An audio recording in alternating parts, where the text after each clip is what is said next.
পোকালাগি নৈৰ বাঁহৰ দলং জ্বলালে দুৰ্বৃত্তই।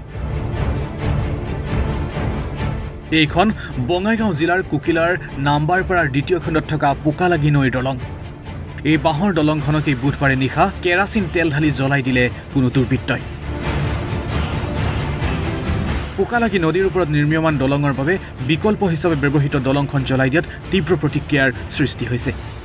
নিশা 3:20 মান বজাত কোনো দুষ্কৃতিপ্ৰাপ্ত আমাৰ ফুট ব্ৰিজখন PCC কোম্পানীৰ ফুট ব্ৰিজখন কেৰাচিন জ্বালি জ্বলাই দি থৈ গৈছে। এই আমাৰ লোকেল আৰক্ষী চকীৰ কুকিলাৰ ভাৰপ্ৰাপ্ত আৰক্ষী চকীৰ আৰক্ষী বিষয়াজনে আহি তদন্ত কৰি গৈছে। মই সিহঁতক কৈছোঁ যে আমাৰ কোম্পানীয়ে যে ধৰণৰ দলংখন দিছিল বহুত ধুনীয়াকৈ বৃহৎ ৰাইজৰ স্বাৰ্থত বহুত ধুনীয়াকৈ ফুট ব্ৰিজটো দিছিল, এইটো যিজন দুষ্কৃতিকাৰী জ্বলাই দিছে উচিত তদন্ত লাগে বুলি মই সিহঁতক দাবী জনাইছোঁ। সিহঁতৰ দোষীক বিচাৰি উলিয়াই কৰাপ্ত কৰিব বুলি আশা দিছে মোক। ঘটনাস্থলীত ককিলা আৰক্ষী উপস্থিত হৈ আৰম্ভ কৰিছে তদন্ত। বঙাইগাঁৱৰ পৰা বিক্ৰম ৰঞ্জন ৰয়ৰ প্ৰতিবেদন, ঈশান নিউজ।